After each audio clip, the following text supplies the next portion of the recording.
हाँ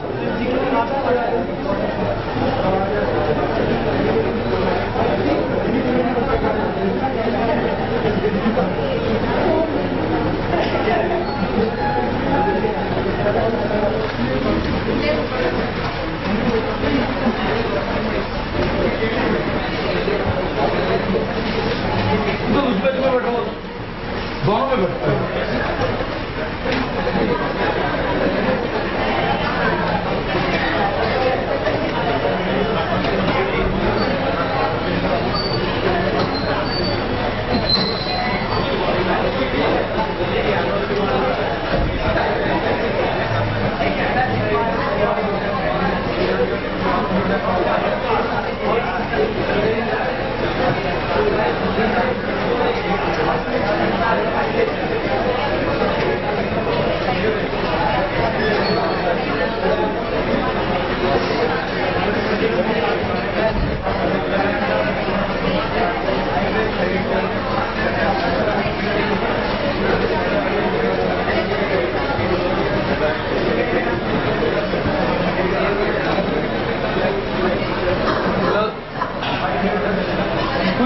सुनिए सुनिए, मैं भी बोल लूं।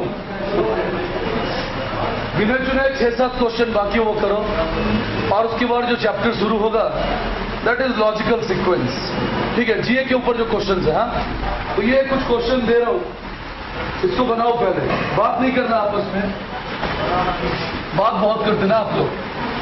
अगला क्वेश्चन,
बस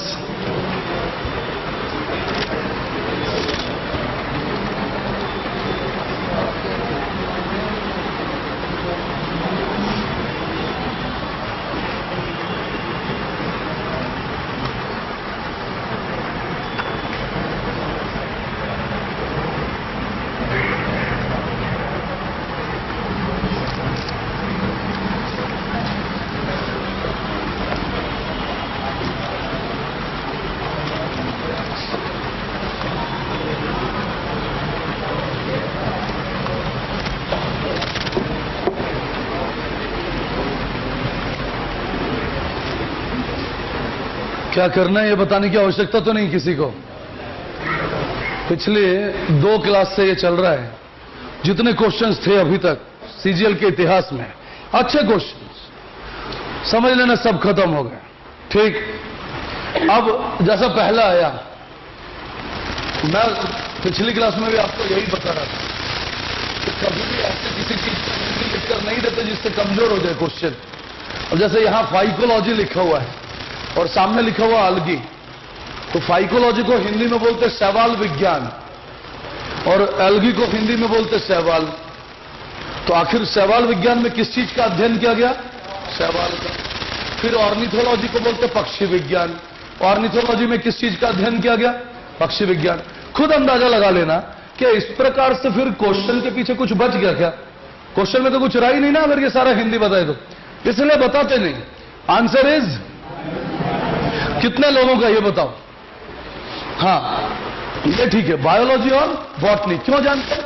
क्योंकि इसमें इसका अध्ययन करते हो, इसमें इसका अध्ययन, इसमें इसका अध्ययन, इसमें इसका अध्ययन किया जाता है। बायोलॉजी में प्लांट्स और एनिमल्स, बॉटनी उसका पार्ट है, बॉटनी उसका पार्ट है। यह आंसर हो गया। यहां आ जाइए जी, बताएं रीजन। बाकी सब बहुत सुंदर। यहां बाकी सारे फ्लावर्स के पार्ट हैं, पेटल, पंखुरी, ओवेरी, पुंकेसर, हिंदी में यही बोलते। एंथर, मुझे नहीं मालूम हिंदी में क्या बोलते। रेटिना मीन्स आंख का पार्ट। बाकी तीनों फ्लावर। यहां आ जाइए, बताइए होगा। Emu, penguin, kiwi, non flight.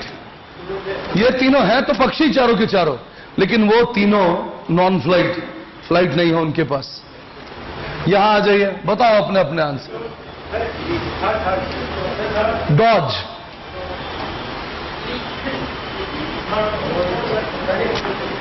और किसी का कुछ नहीं? डक, डक का क्या एक मिनट, डक का क्या मतलब लगा रहे हैं यहां पे? डक का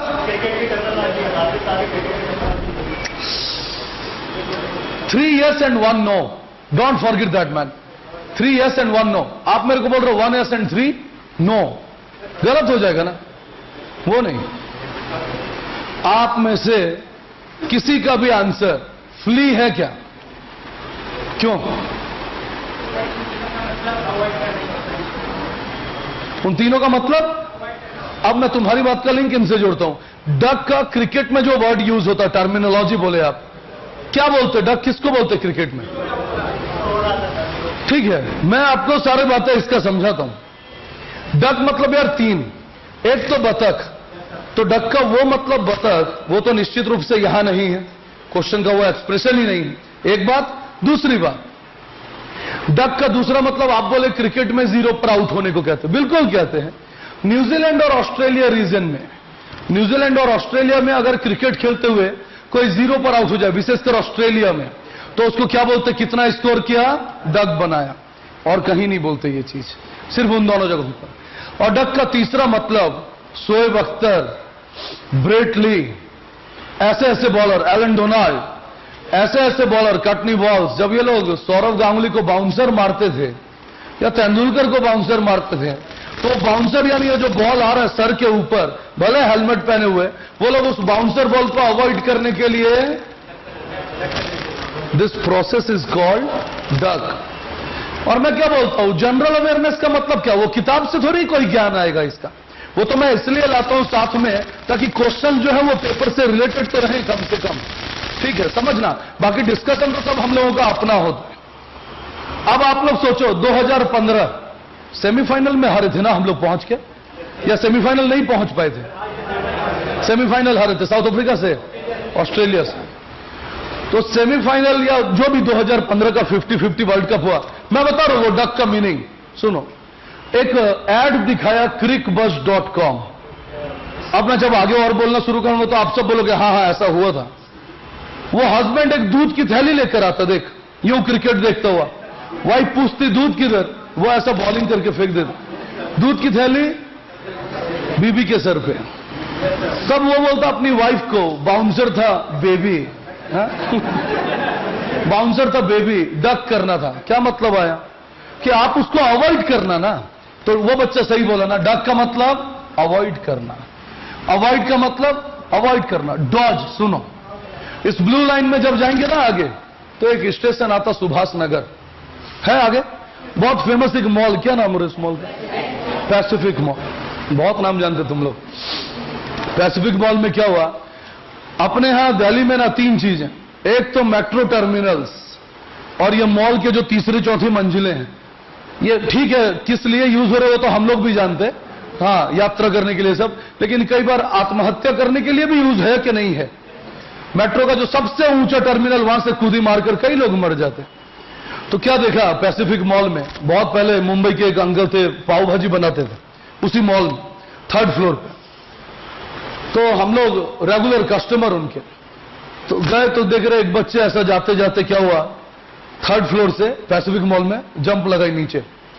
तो निश्चित रूप से तीसरे फ्लोर से कूदने के बाद क्या होना चाहिए उसकी, लेकिन बेचारा दिक्कत क्या देखो, वो जो कूदी मारी ना उधर ऊपर से, तो जो गार्ड था उसके ऊपर कूद गई। तो अब हुआ क्या इसमें कि उसको तो कुछ भी नहीं हुआ, लड़की को, गार्ड की हड्डियां टूट गई दोनों कंधे की। तो उस समय वो क्या हुआ, उसने मौत को क्या दे दिया, डॉज दे दिया। डॉज मतलब मौत को क्या कर दिया, अवॉइड कर दिया। तो अवॉइड अवॉइड अवॉइड, और फ्ली का हिंदी अर्थ होता है भाग जाना। अवॉइड करना नहीं है, क्या है ये, भाग जाना। आंसर यहां आइए, आंसर न्यूयॉर्क। पेरिस फ्रांस की राजधानी है ना, फ्रांस की राजधानी। Athens Greece. London Great Britain की राजधानी। अगेन 3 यस हुआ कि नहीं हुआ, तो 3 यस 1 नो। आप बताओ, 1 मिनट, ऊपर से सारे क्वेश्चन मैं मिटाता हूं। और बहुत बार तुम लोग हिंदी इंग्लिश का पंगा करते ना, अभी मैं हिंदी भी लिखूंगा, जो पेपर में था हिंदी मुझे याद है इसलिए लिख रहा हूं, देखते रहना ध्यान से। Washington DC, Washington DC. Hill myna देखिएगा,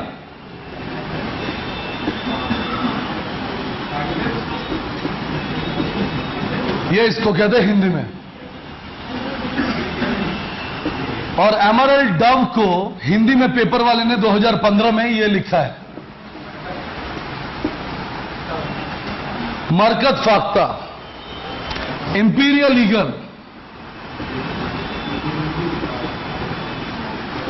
राजशाही उकाब और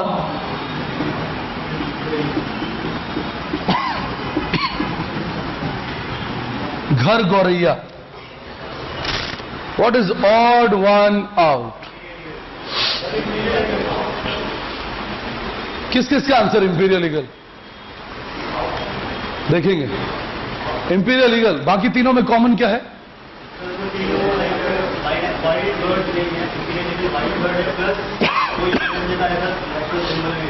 इसी बात को अब मैंने क्योंकि तुमसे कहा 3 यस 1 नो, तो तुमने घुमा के मारा है ना, बहुत शानदार। शकुनी इंपीरियल ईगल जंगली है और बाकी जंगली नहीं है। क्या ईगल का मैंने हिंदी अर्थ लिखा उकाब? पूछूंगा, धैर्य रख। क्या बाज नहीं पालते क्या कई लोग? पालते। आपका लॉजिक क्या था? यह आंसर दिया था। पूछो लॉजिक। तेरा क्या जानते? मैंने जब पिछली क्लास में बात बताई थी तो उस समय तू आता तो था क्लास में, काम दूसरे थे तेरे। हाँ, मैं तो जो लोग भी सेकंड पारी खेलने को आते ना इधर, उनको फिर पूछता हूं कि वो सारी बातें भूले कि नहीं भूले, है ना? वही भूल गया तू, गलत हो गया। लॉजिक सही, आंसर गलत। आप कह रहे थे कुछ पीछे से, बंधु हाथ उठाकर, यस। आंसर क्या है? House spare. इंडियन और कुछ जानकारी देना चाहेंगे? भारतवर्ष के प्रकृति के अनुसार, एटमॉस्फेयर के अनुसार, कितने साल के बाद, कितने साल तक दिखाई ना देने पर किसी पशु या पक्षी को विलुप्त प्रजाति घोषित कर दिया जाता है? बहुत सुंदर, 10 साल तक, अकॉर्डिंग टू इंडियन एटमॉस्फेयर। विदेश में तो सिर्फ 8 साल है भाई। 10 साल तक जब कोई पशु या पक्षी, कौन लोग ये चीज का डेटा रखते होंगे? जो लोग जानते हैं, जैसे जो भी पक्षीविद हैं, पक्षियों की जानकारी, जैसा सलीम अली, भारत के सबसे फेमस ऑर्निथोलॉजिस्ट कौन थे? सलीम अली, ठीक है, लोधी कॉलोनी में रहा करते दिल्ली में। तो ये लोग इस चीज की जानकारी रखते कि कोई एक्सटिंक्ट हो गया, एक्सटिंक्ट यानी विलुप्त हो जाना, और एक्सटिंक्ट हो गया या एंडेंजर्ड स्पीसीज है यानी विलुप्त होने के कगार पे है। इस सब बातों को ध्यान में रखना इनका काम। तो क्या चक्कर है कि 10 साल तक अगर इंडिया में कोई चीज लगातार ना दिखाई दे तो उसको साइंस ये कहता है कि वो कैसा हो गया? एंडेंजर्ड हो गया। और इसी 10 साल में यह भी है कि 3 या 4 साल में कभी कभार एक बार दिखाई दे दे, एक बार 3-4 साल में, तो साइंस वाले लोग ये कर देते, रेड बुक में लिख देते हैं। रेड बुक में क्या लिखते हैं? कि ये विलुप्त होने के कगार पे। एयरसेल जनरली आज उसका नेटवर्क नहीं पकड़ता। एयरसेल और एनडीटीवी इंडिया है ना, एनडीटीवी न्यूज चैनल, एयरसेल और एनडीटीवी इंडिया और ब्रांड एम्बेसडर अमिताभ बच्चन, इन लोगों ने मिलकर एक अभियान चलाया था भारत के नेशनल एनिमल को बचाने का। क्योंकि जिस समय यह अभियान चला था, पूरे भारतवर्ष में बाघों की संख्या घटकर 216 हो गई थी। 216 सिर्फ राष्ट्रीय पशु है यह। तो उसके बाद अभियान चलाते चलाते अभी वर्तमान डेटा के अनुसार बाघों की संख्या लगभग 4000, लगभग 4000। किया ना इतना फेमस वो काम, 3 साल पहले की बात बता रहा हूं। तो बचाया उसको। तो 3-4 साल में हिल मैना, कब हिल मैना मतलब क्या? आप लोगों ने कभी देखा नहीं देखा? अभी बता तो अगर कहीं दिखाई दे तो। हिल मैना मतलब जब वो अपने विंग्स यूं फैलाए तो उसके विंग्स पे व्हाइट व्हाइट ऐसे करके स्क्वायर्स दिखाई देने चाहिए, स्क्वायर, वर्गाकार आकृति। तो वो बहुत कम, एकदम एंडेंजर्ड स्पीसीज। एमरल्ड डव यानी, हिंदी तो मैंने लिख दिया, बरकत फाख्ता, समझ में आया क्या कुछ? अब हिंदी बोलता हूं, बोलचाल वाली भाषा में। इसको हिंदी में कहते हैं नीला कबूतर। अब क्लियर है? कबूतर 2 प्रकार के, इंडिया में पाए जाने वाले सफेद, विदेशों में पाए जाने वाले नीले। यूनाइटेड नेशंस ऑर्गेनाइजेशन ने इसको अपना शांति का प्रतीक बना रखा है। एमरल्ड डव एक छोटा सा पक्षी, और उसके मुंह में ऑलिव ब्रांच होता है। ऑलिव यानी जैतून, ऑलिव का ब्रांच होता है, ठीक है। तो ये भी अब एंडेंजर्ड स्पीसीज है, दिखाई नहीं देते ज्यादा। और ठीक उसी प्रकार राजशाही उकाब, मैं मतलब बता दूं, आप लोगों ने भी सुना होगा कहीं ना कहीं।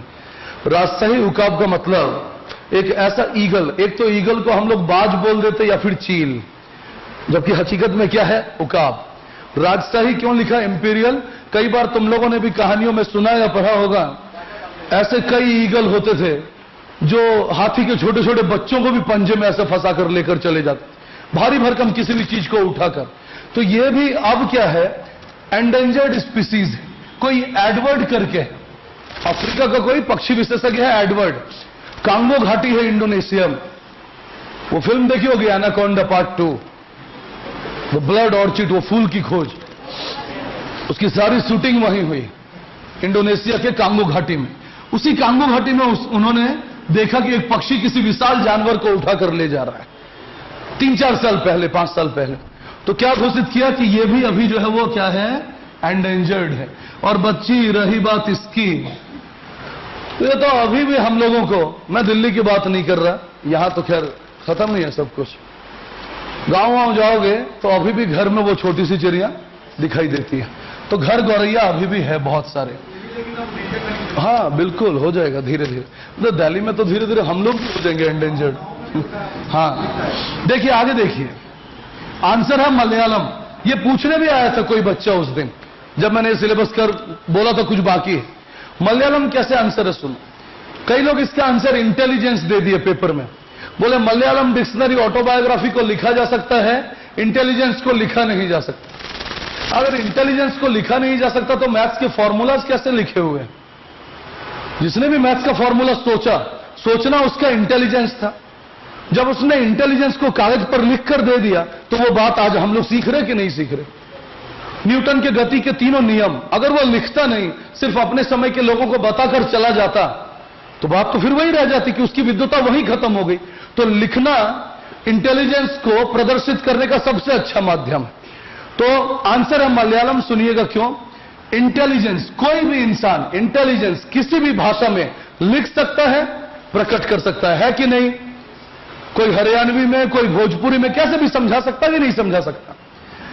डिक्शनरी भी किसी भी लैंग्वेज में हो सकता है कि नहीं हो सकता है? ऑटोबायोग्राफी भी किसी भी लैंग्वेज में होगा या नहीं होगा? मलयालम खुद ही लैंग्वेज है, और किसी लैंग्वेज में क्या लिखेंगे? Malayalam is a language. ये दो क्वेश्चन बताना आप लोगों का काम है, इधर उधर मत घुमाना मुझे। अगर सच में याद है तो बोल के बताओ दोनों का आंसर।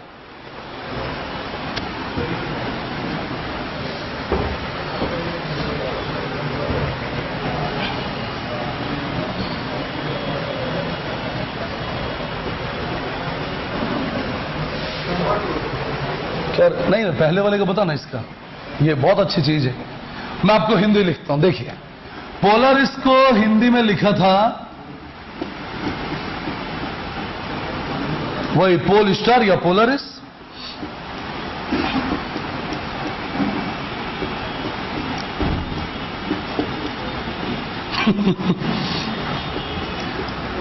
बिल्कुल, मैं आपको आसान लगे इसलिए काम नहीं कर सकता। जो पेपर में काम है वो काम करना है। जी बताएं, कभी सुना पोलरिस? लॉजिक याद है? लॉजिक याद है? बाकी सारे तारे हैं। बहुत अच्छा, तभी मैंने नाम लिया ना। 8th या 9th में हम लोग सीखते खगोल विज्ञान, यानी ब्रह्मांड यूनिवर्स के बारे में, तभी सीखते तारों का नाम। तो Polaris is the name of star, Nike is the name of star. अच्छा, कई लोग सोच रहे होंगे कि बाकी सब ब्रांड है, नाइकी ब्रांड है बाकी सब नहीं है। नाइकी से भी बहुत महंगा ब्रांड था ये, जो भारत में सप्लाई भी नहीं था। ब्रिटेन वाले इसे भारत भेजा भी नहीं करते थे। ये भी वही स्पोर्ट्स शूज बनाते थे ये लोग। पोलरिस स्टार्स का नाम है, नाइकी भी स्टार्स का नेम है, और फिनिक्स भी तारों का नाम है, लेकिन क्रक्स किसी तारे का नाम नहीं है। ऐसा लिख लेना साथ। अब यहां आ जाइए। इसने बोला कन्वर्ट, और उसने बच्चे ने भी बोला कन्वर्ट। कैसे बता?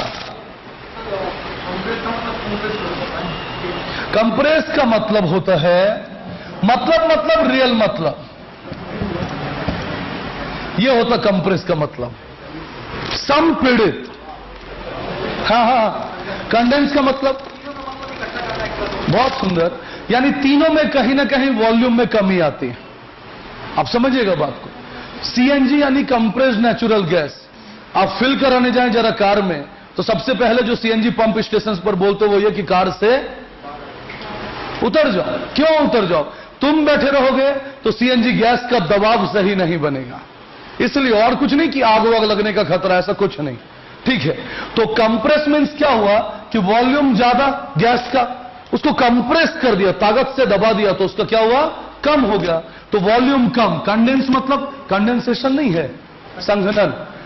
संघनन कहते ना हिंदी में कंडेंस को। पानी का गर्म होकर ऊपर उठना यानी भाप। भाप का वॉल्यूम ज्यादा है कि नहीं?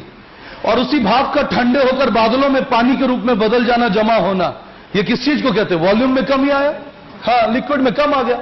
और कंसाइज का मतलब ये लगा हुआ पोडियम या चलने के लिए, इसको हटा दो उधर, तो हटा दिया, तो इसका वॉल्यूम जमीन पर कम हुआ कि नहीं हुआ, जो जगह लिया। तो कंसाइज का मतलब भी किसी चीज का वॉल्यूम कम करना। तो तीनों में जो आयतन है वो कम हो रहा है। कन्वर्ट का मतलब बदलना। अब इसमें हो सकता है इंक्रीज भी हो और डिक्रीज भी हो। इस तरीके से ये चैप्टर आपका खत्म हुआ। अगले चैप्टर का नाम लिखिए।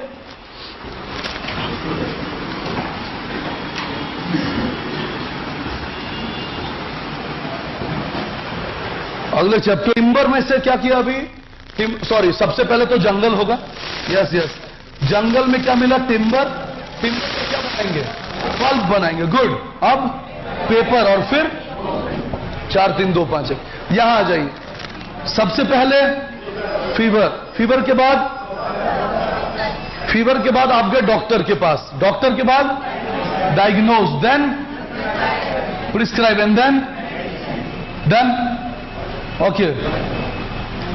ये क्या है?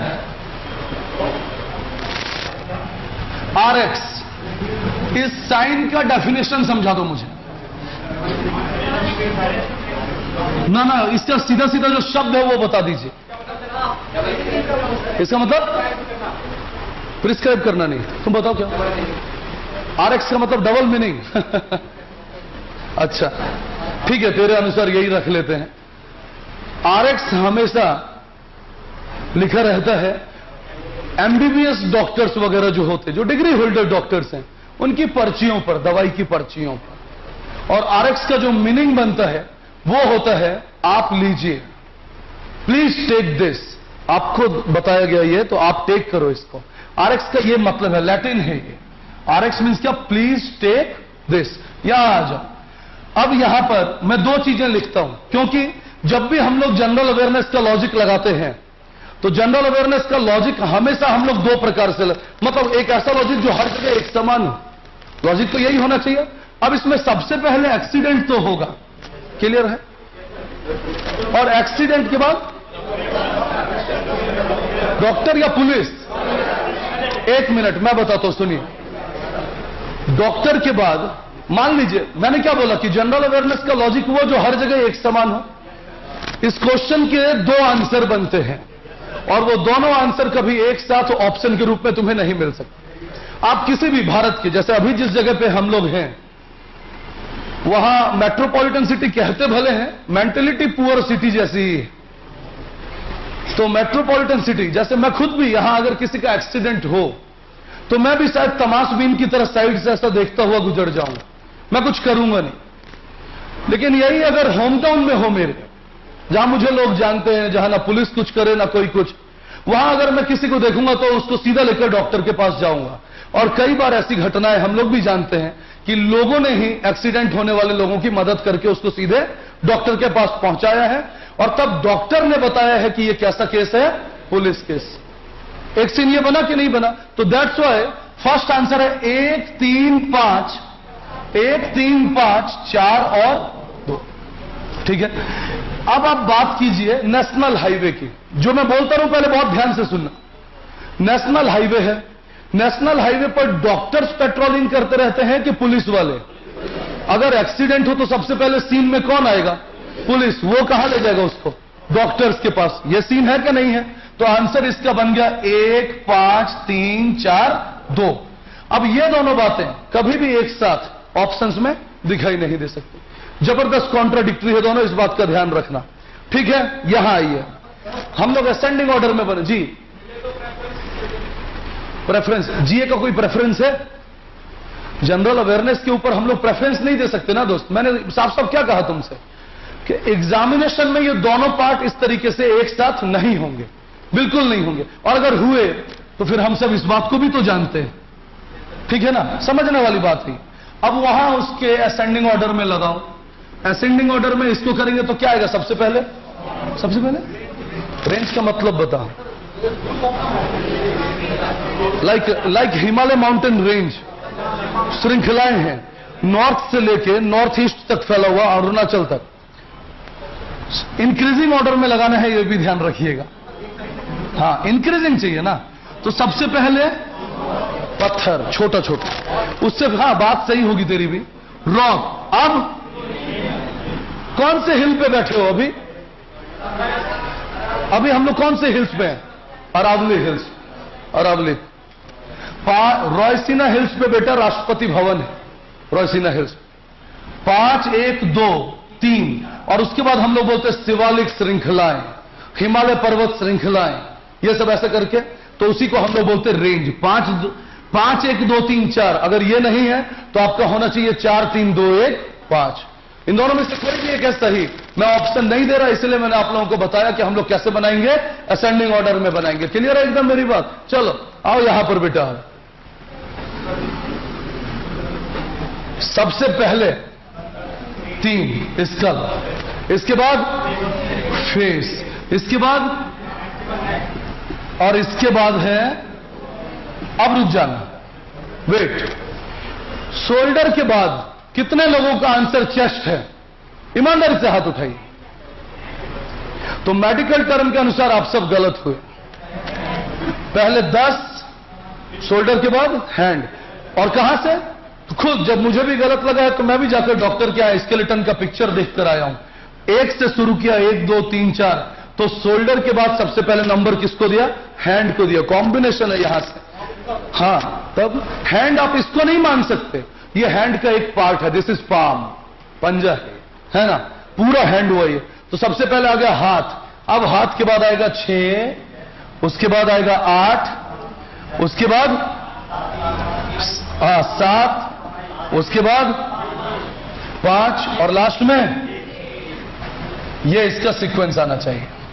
3 9 4 2 10 6 8 7 5 1। आप में से कितने लोगों को 5 में 5 नंबर मिले हैं? ये गलत था। ठीक, 5 में 5। क्वेश्चंस के लेवल के ऊपर ही मैं रैंकिंग करूंगा। फिलहाल मैं 5 में 4 वाले लोगों से भी बात नहीं कर रहा। अब आगे अगले 5 क्वेश्चंस पे आइए।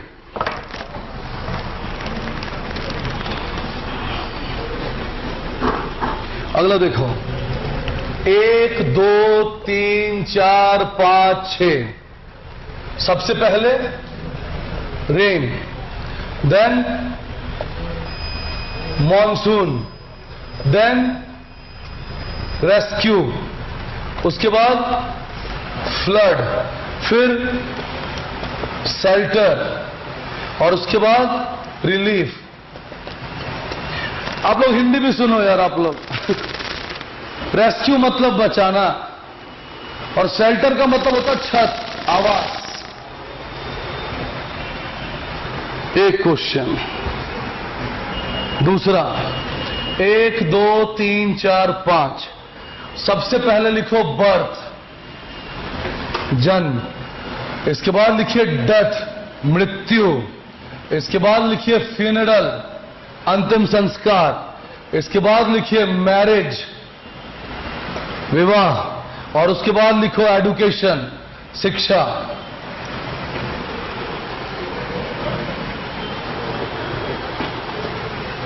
एक 2 3 4 5। सबसे पहले लिखो इलेक्ट्रिसिटी, इलेक्ट्रिसिटी के बाद लिखिए डैम, बांध, फिर लिखो लाइट्स, लाइट्स के बाद लिखिए रिवर, उसके बाद लिखो पावर हाउस,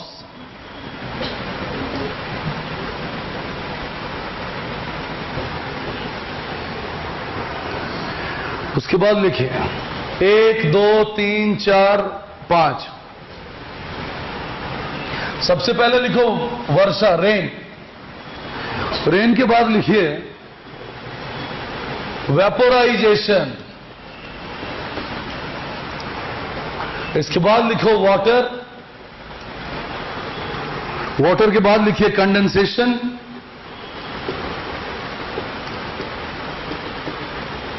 कंडेंसेशन के बाद लिखिए क्लाउड,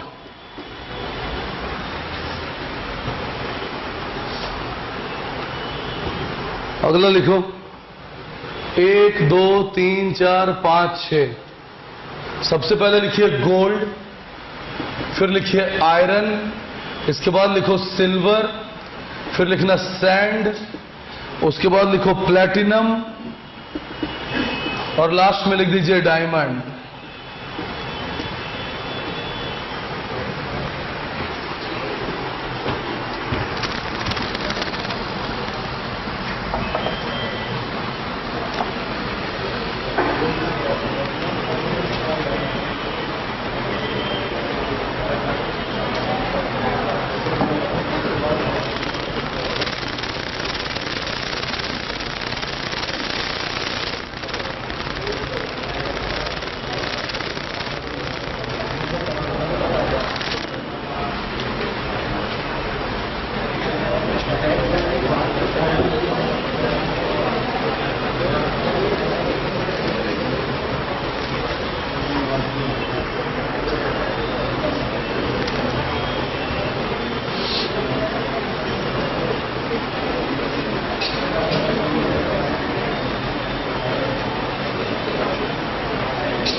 पहले का आंसर है 2, 1, 4, 3, 5, 6।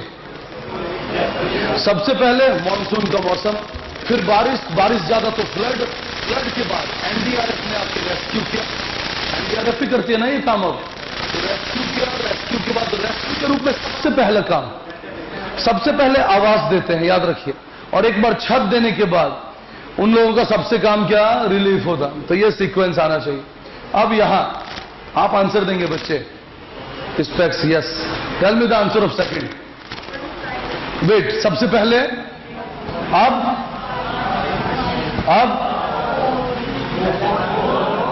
अच्छा, फ्यूनरल का मतलब होता अंतिम संस्कार। मृत्यु के बाद जो किया जाए उसको कहते हैं दाह संस्कार, वही है फ्यूनरल। आप में से यहां कितने लोगों ने, जो मैं सीक्वेंस लिख रहा हूं जरा समझना, 4, 1, 5 गए सारे, 4, 1, 5। अरे गलत कर दिया क्या? बिल्कुल बिल्कुल, 4, 2, 5, 1, 3। किसी का इससे कुछ अलग? आपका अलग है जी, बताएं। 4 के बाद 2 है, 2 के बाद इलेक्ट्रिसिटी। अच्छा, डैम में सीधे इलेक्ट्रिसिटी, उसके बाद पावर हाउस इस्टेब्लिश करें। अच्छा ठीक है, तो सबसे पहले मुझे यह बताओ कि डैम बनाने के बाद वो इलेक्ट्रिसिटी तुमने जनरेट कहां किया?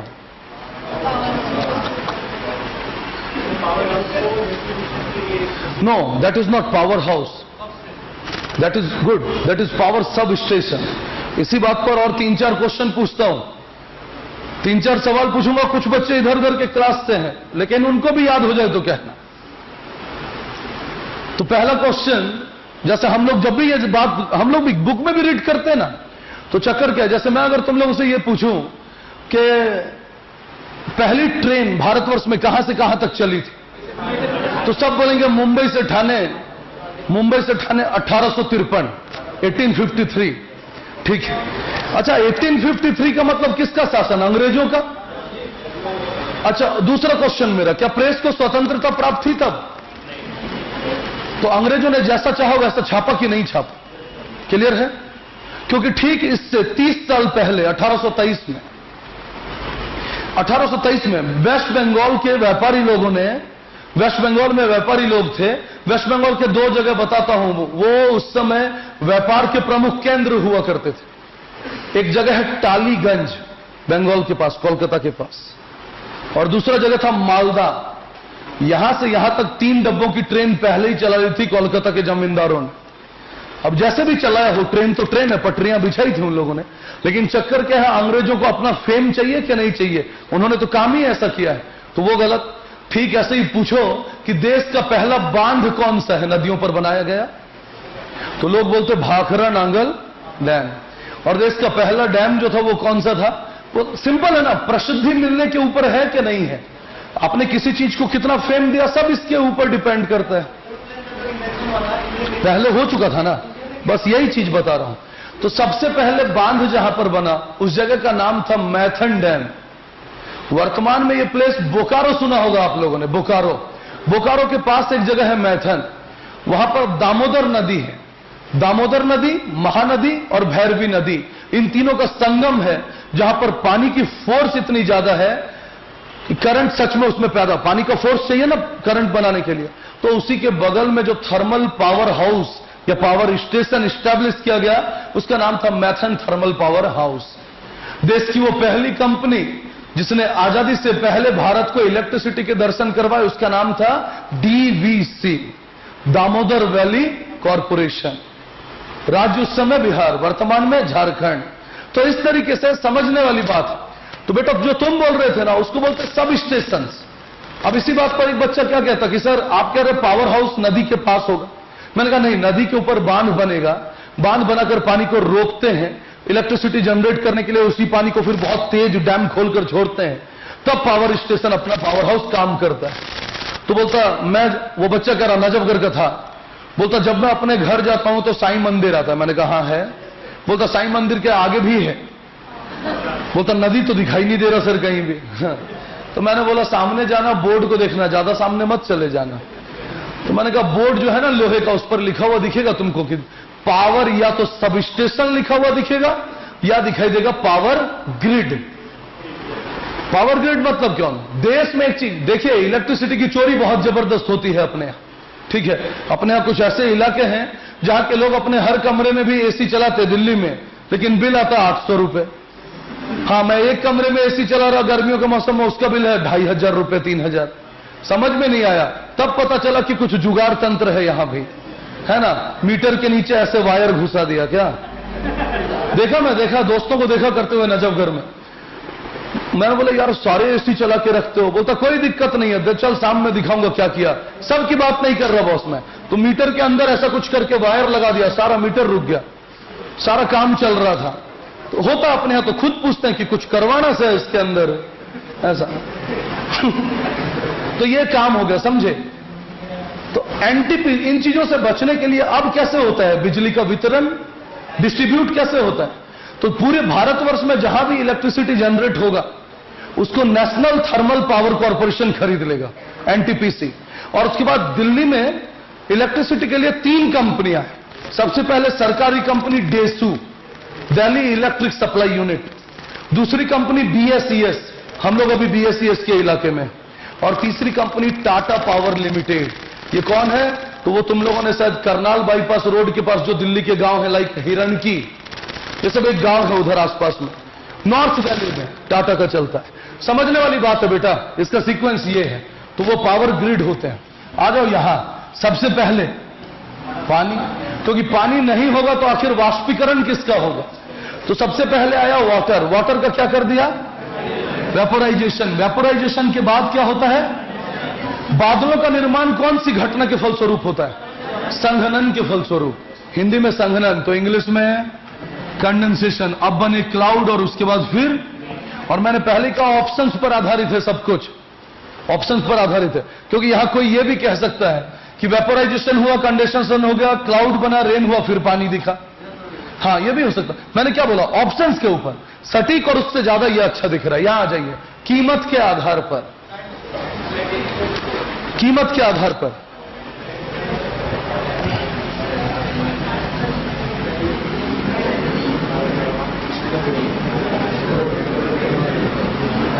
सबसे पहले सबसे सस्ता कौन है? फिर, अब, और उसके बाद है गोल्ड। अब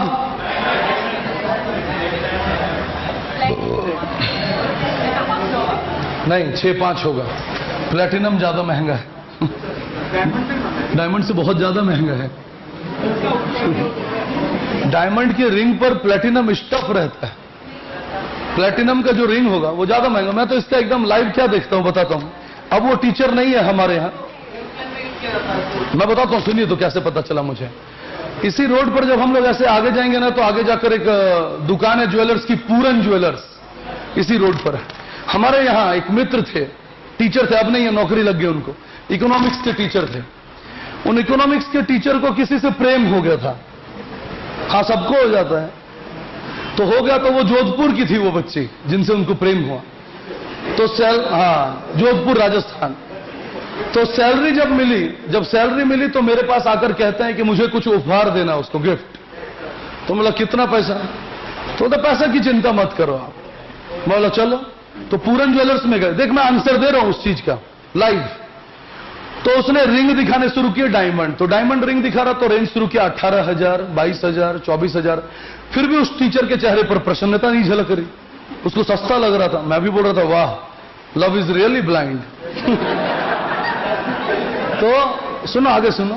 तो उसके बाद मैंने दुकानदार को इशारा किया, इसको मजा नहीं आता, आप दूसरा काम करो, इसको मजा नहीं आ रहा। अब दुकानदार ने बोला रुको सर, प्लेटिनम दिखाता हूं। प्लेटिनम का छोटा सा रिंग लेकर आया, वो छल्ला जिसको बोलता है, राउंड राउंड, वो लेकर आया। बोलता मैं जो कितना, तो बोलता 38,900 रुपीज। तब तुरंत क्वेश्चन का आंसर आ गया, नहीं आ गया? डायमंड से महंगा प्लेटिनम मीन्स व्हाइट गोल्ड हो गया। उसने बॉस 48,000 रुपए का वो रिंग खरीदा, 48,000। मजेदार बात अभी आगे है, सुनना। वो लेकर वो जोधपुर गए देने को, और बच्ची इतनी शानी निकली, रिंग रख लिया, प्यार का उपहार ठुकरा दिया। बात मुझे क्या मालूम। तो डायमंड महंगा हुआ कि प्लैटिनम दोस्त? हाँ,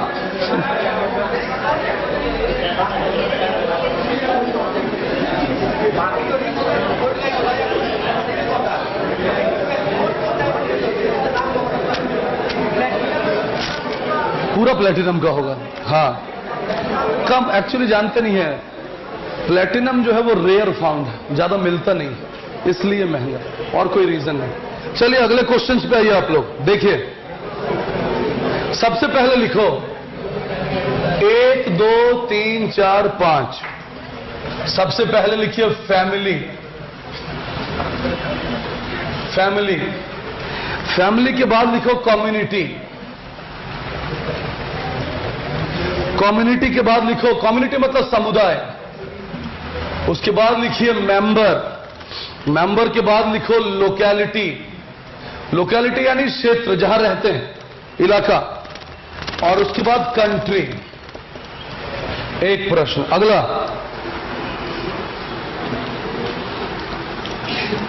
अगला क्वेश्चन लिखो 1 2 3 4 5। सबसे पहले लिखिए मेजर। मेजर के बाद लिखो कैप्टन। कैप्टन के बाद लिखिए कर्नल।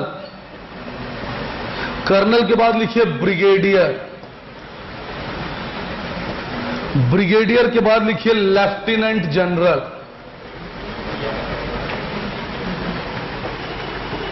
आर्मी की रैंकिंग है, सारा सब कुछ असेंडिंग ऑर्डर में होना चाहिए।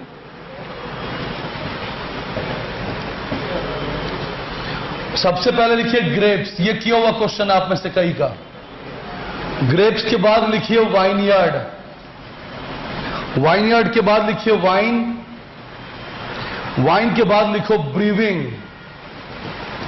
और ब्रीविंग के बाद लिखो डिस्टिलेशन।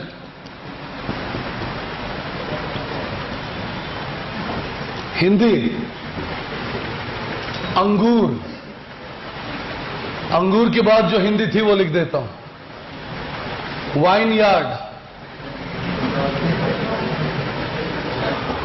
वाइन को हिंदी में लिखा मदिरा। ब्रीविंग को हिंदी में लिखा कुंचन। और डिस्टिलेशन को हिंदी में लिखा आसवन।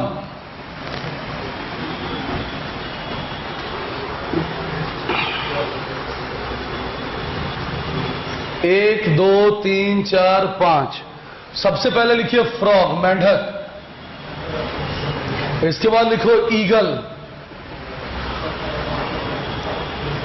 बाज। ग्रास हॉपर, टिड्डा। स्नेक, सांप। और उसके बाद लिखो ग्रास यानी घास।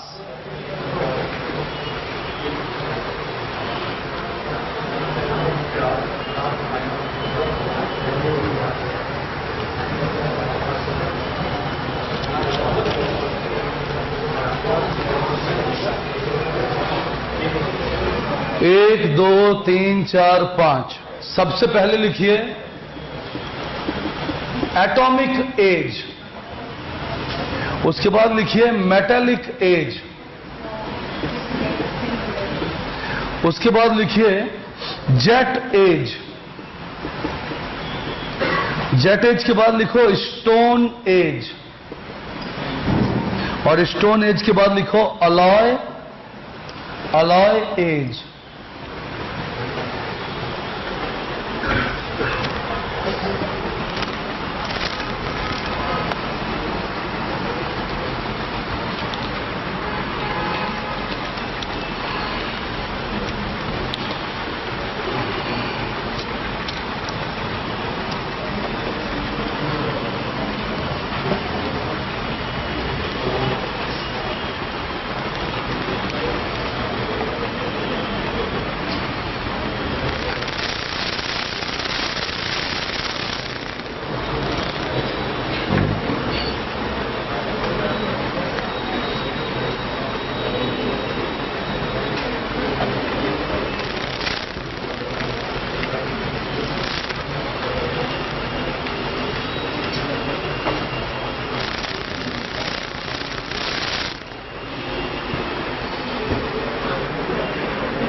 सबसे पहले वाले में क्या होगा?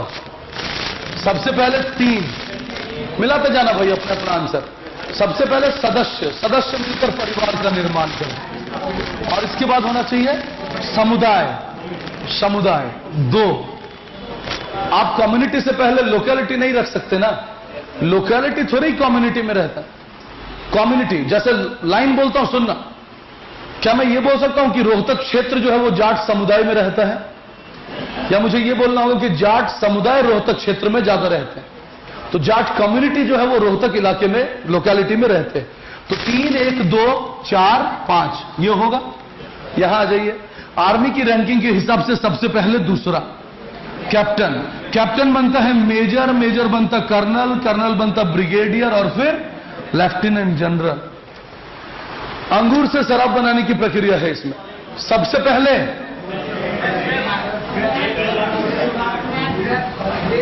वाइनयार्ड, वाइनयार्ड आएगा सबसे पहले। वाइनयार्ड का मतलब, जो लोग भी ग्रेप्स से शुरुआत कर रहे हैं उनको मैं बता देता हूं। अगर आप ग्रेप्स से शुरुआत कर रहे हैं तो आपके अनुसार वाइनयार्ड का मतलब जहां अंगूर से शराब बनाने की प्रक्रिया चलाई जाए। हां, लेकिन वाइनयार्ड का मतलब होता है जहां अंगूर उगाने, अंगूर के बागों को नहीं, वाइनयार्ड कहते हैं अंगूर के बाग, ऑर्चर्ड नहीं बोलते उसको।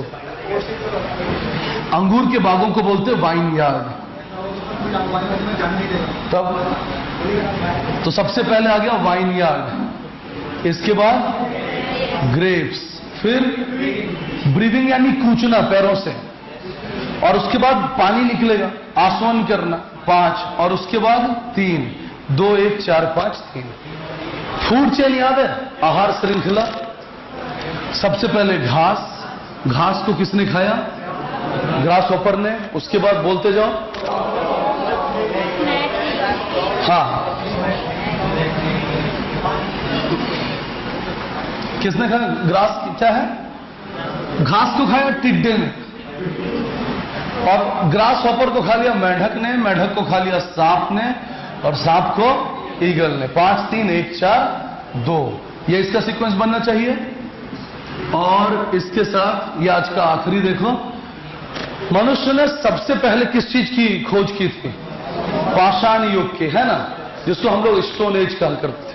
तो सबसे पहले पाषाण युग, इसके बाद मेटालिक एज, मेटालिक एज के बाद मिश्र धातु युग यानी ये, इसके बाद जेट एज। जेट एज मतलब वही उसी चीज की खोज किसकी? जब लोग एक जगह से दूसरे जगह जाने में कम समय लगाने लगे तो उसको जेट एज कहते हैं। और वर्तमान में हम लोग जिस समय में जी रहे हैं उसको क्या कहते हैं? Atomic age. तो ये इसके शुरुआत के क्वेश्चन है, ऐसे ऐसे लगा लो, और 20 क्वेश्चन होंगे। वो खत्म होगा, उसके बाद होगा वेन डायग्राम का चैप्टर। किसका?